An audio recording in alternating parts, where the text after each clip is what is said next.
Coming up on today's After News, CM Punk restructuring his deal and wants to run NXT. Seth Rollins teases an infamous idea for SummerSlam. There are return talks for a missing WWE star. And MVP shoots down WWE Rumours. I'm Michael Hamflett. And I'm Phil Chambers. And this is the After News.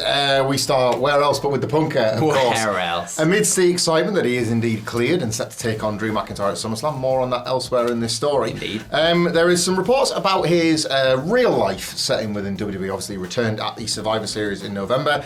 Did a little house show loop against Dominic, wrestled at Rumble, has been injured ever since, but has been an ever-present in 2024 as part of this story with Drew. And all seems well on the Punk side of things, so much so that he wants to stay there, quote, forever, and eventually run NXT. So not the loftiest of ambitions, just wants to settle in bed in and get along. He just wants Shawn Michaels' job. Yeah, pretty much.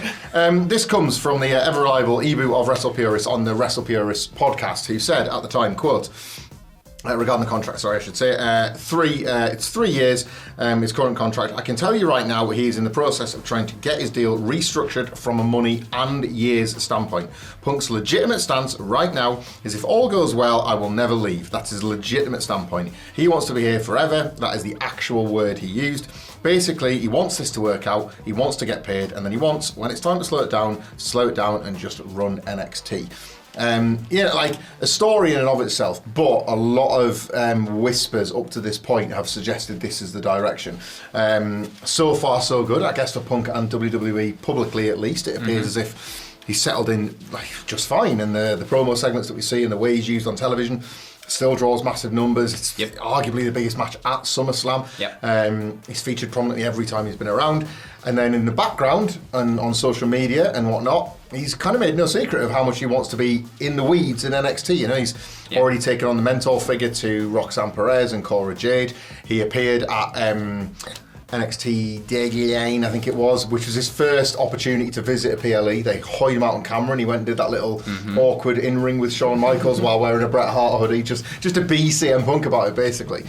But yeah, like, whilst all of it isn't exactly a surprise, to hear it laid out as facts is really something. Yeah, this is the old never say never in the world of wrestling. Like, it really wasn't that long ago when he was saying he will never go back to that company ever. Exactly, yeah. And now he wants to stay there forever and run one of their TV shows and developmental. It's absolutely nuts. But it's also, like, it makes sense. Like, even through the AEW stuff, when Punk came back in AEW, like, a lot of the things he was saying in, like, the press things and, like, the few times he did do kind of an interview or some kind of, like, said something like out loud in public, it was always about how much he really loves being backstage, helping out the younger guys, like being there if anyone has any questions to come up and like help them out. That was a big thing of like what he wanted to do with Collision was kind of help other guys that might not have gotten a push to like figure out who they are and like how to get on it. And it seemed like he was really enjoying that side of things, like this time round, as a very sort of new angle from where he was when he first left the business. So it makes sense that this would all fit in. Yeah, like,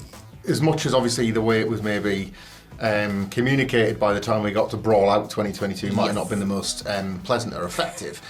The sense of frustration about maybe not being able to influence things in the way he liked because of other people that also had influential spots maybe drove some of that frustration.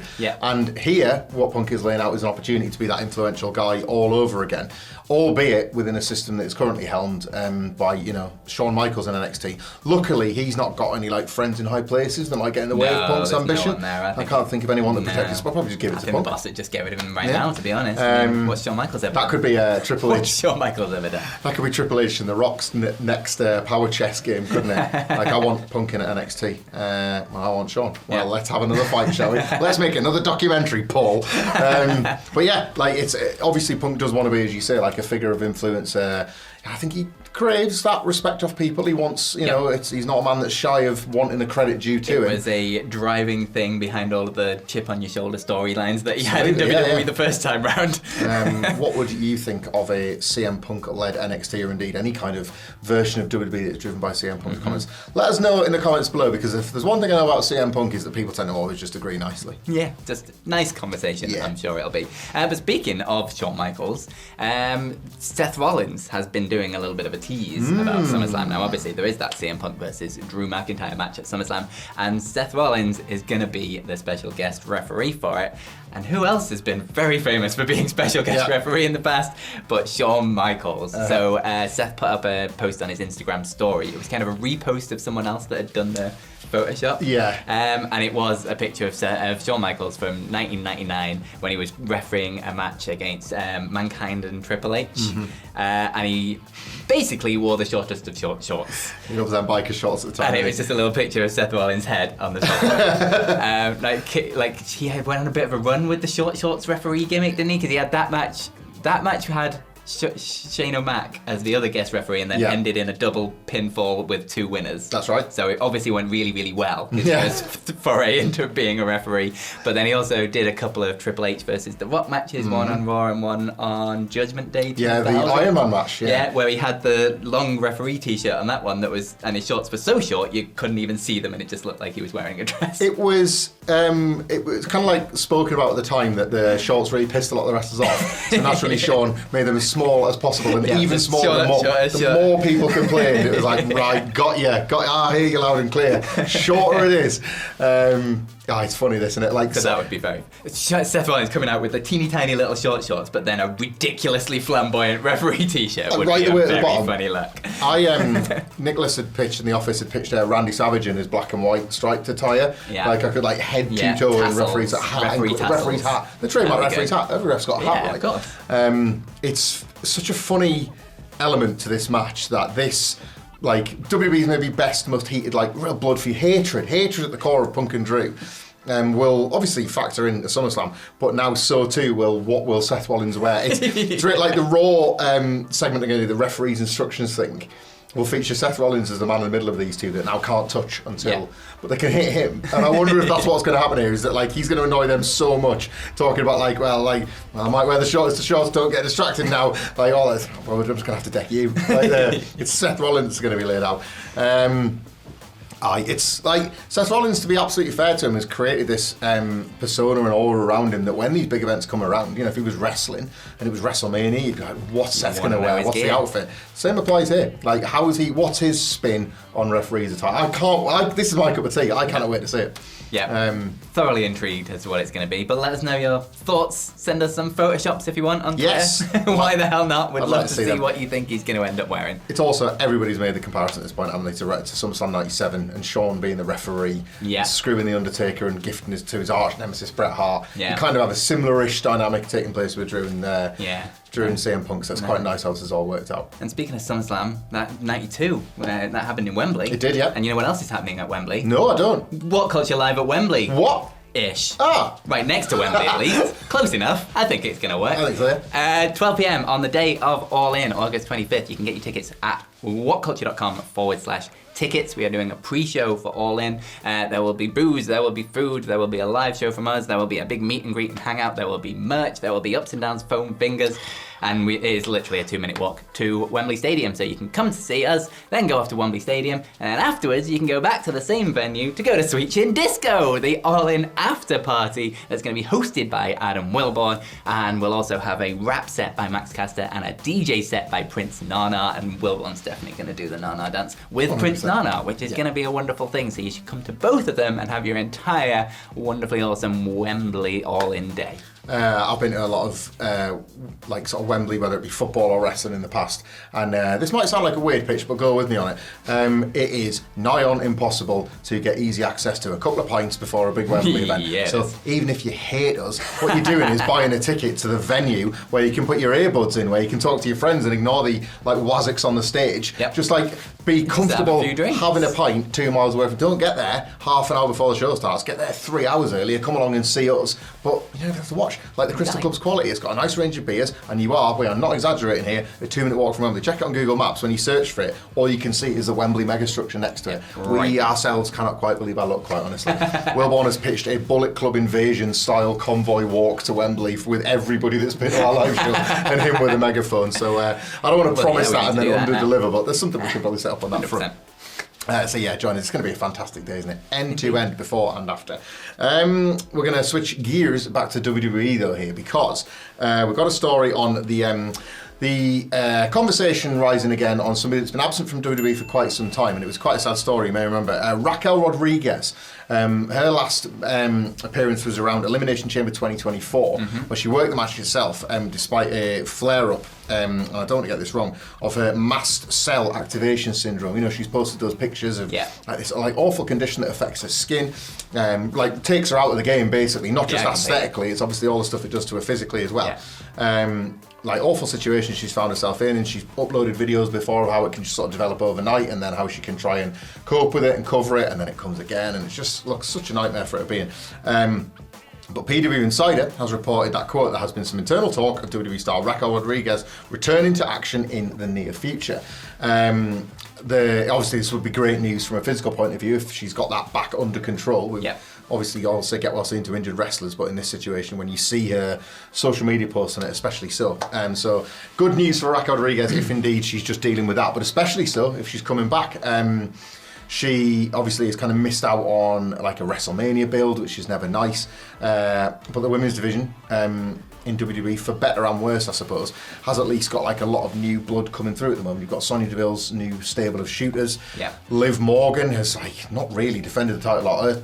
Her reign's only just getting going, and one assumes it's going to take another dramatic turn at SummerSlam with Rhea Ripley. Nia Jax looks set to probably win the SmackDown equivalent of the women's title at SummerSlam. So again, in terms of someone that can match her size and strength, Raquel Rodriguez is perfect. There's a number of ways for it to slot in, and fingers crossed she's well enough, and that might be something to look forward to. Yeah, absolutely. The whole thing's been like quite inspirational, really, the amount that she's going to come through. And like the last time that she came back, she was like still mid flare up a little bit.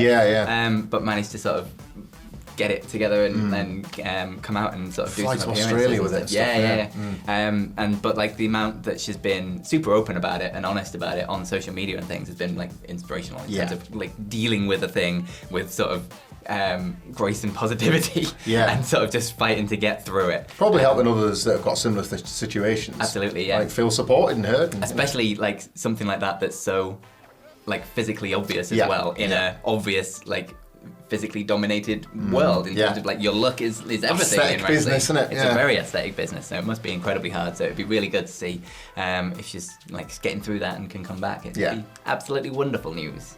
But also, speaking of WWE, MVP. I couldn't think of it better. You were going to say wonderful news, and then he was like, well, not really. No, not really.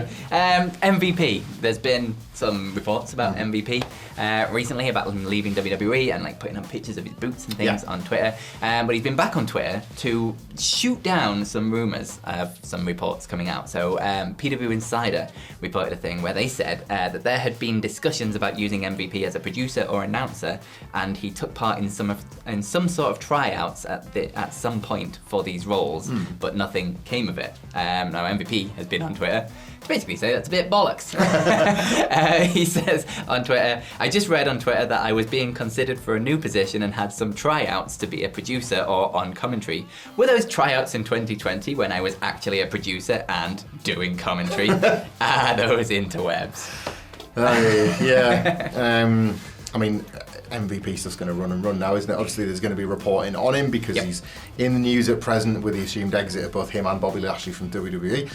Some of it he will caught with the picture of the boots, and he might be out there to book. If you want to book MVP, I'm sure he'd be glad to come and wrestle for you. But like, it's I wonder if an element of MVP's need to push that back was to make it clear that he was fully aware of the opportunities that were, and crucially weren't, made available to him in WWE, and he doesn't necessarily, this is my speculation entirely, probably doesn't want a narrative out there of, but we gave you all the chances. He's like, you had a tryout, you just weren't good. He's like, well, hold on there, so I can understand we talk about these, we've kind of cover these and watch these and enjoy these as fans, but the business side of it is they are independent contractors. They're fighting for their lives out there, especially when they're outside of one of the mainstream companies. So I kind of get where he's coming from. Yeah, absolutely. And this one specifically is like, tryouts to be a producer. He was literally hired as a producer. Like, he came into the Royal Rumble spot, and then the first thing he did when he came to WWE was like to be a producer. Right, and then he wangled his way onto TV.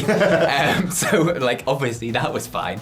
And then commentary, it's MVP. Have you ever heard him on a microphone? He would be fine. He's really good on the microphone. That's kind of what he built his entire career off, was how good he was on the microphone. I don't think he'd have a problem with it. It's one of them ones. I fully imagine it's not just going to be MVP. It's going to to be Bobby Lashley, and it's going to be this era of wrestlers getting released where you're going to hear certain stories that come out at certain times. Yeah. Where like otherwise nobody would feel the need to get this information, but more and more wrestlers, like with Ricochet recently, same sort of thing there. You know, there's going to be all these little tidbits as we get more and more movements. I tell you what, Phil, right, this is the after news, right? So that implies that there's been a morning one. And for like more stories just like that, if only there was a website where I could watch one video and then watch another. Like, how would I do that? There is one. What? It's called YouTube, and you're on it right now, and you can click this video to continue on your YouTube journey and keep up with all the wrestling news. I hope it's one of ours.